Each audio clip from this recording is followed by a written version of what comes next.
My name is Olivia Shiel and I'm Assistant Chairperson with Disability Louth. Disability Louth was established in 2017 to promote the interests of people with disabilities living in County Louth. Through our meetings we discovered that there were a lot of people who were really struggling through the pandemic. We commissioned a piece of research to try and establish what type of experiences people were having. We were lucky enough to get funding from Louth County Council to start this research. We interviewed 25 people from all different backgrounds with all different disabilities living around the county. This video and the final report that we have gives a range of experiences that people went through during the COVID pandemic. We'd like to thank all of the people who so generously gave their time telling their stories to put this research together.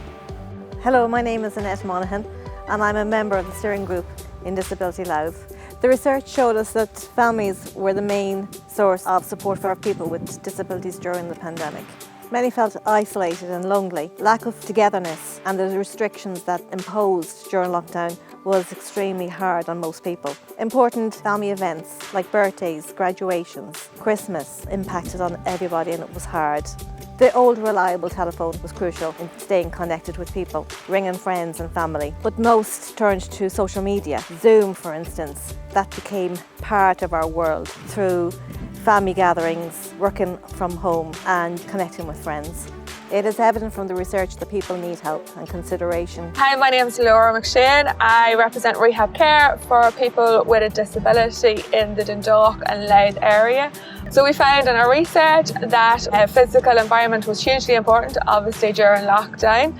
We found that physical space, primarily spaces at home, were hugely important. Private spaces became important for people who had families who worked from home.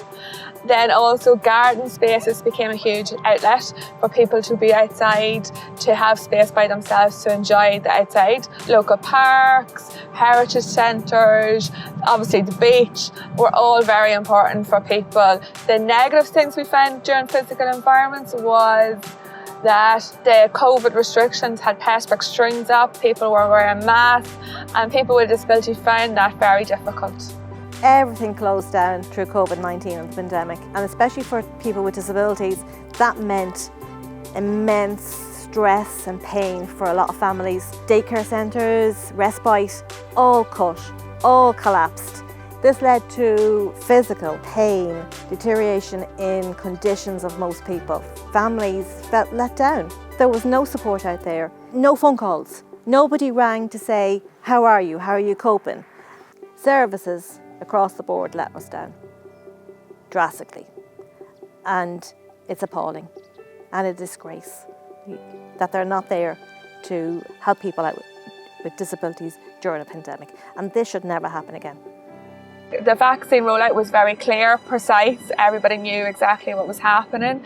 We found that there was a lot of information around. Most people got their information from the newspaper and from the news, the actual TV news, not so much on social media. Some of our members find that the vaccine centres were difficult to negotiate. The deaf community had issues regarding the masks and not being able to lip read.